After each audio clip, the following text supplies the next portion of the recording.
Thanks, Kendall. A new entrance to a park on the Iron Range and teaching kids about operating equipment safely.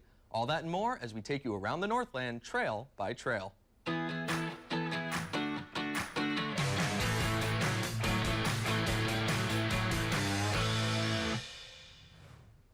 And we start with an effort to transform the trail by the rail. A group from the St. Louis County Depot will be tidying up the Lake Superior hiking trail in downtown Duluth near the depot.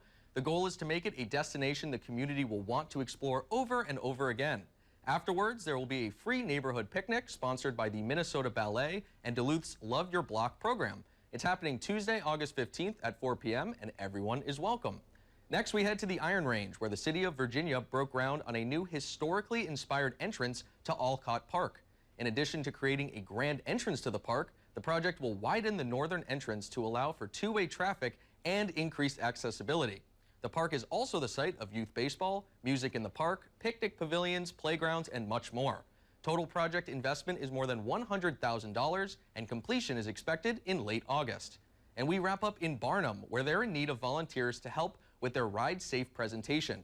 Ride Safe works to reduce the number of power sports injuries and deaths by inspiring children and adults to wear helmets and proper safety gear and get safety certification before operating that equipment.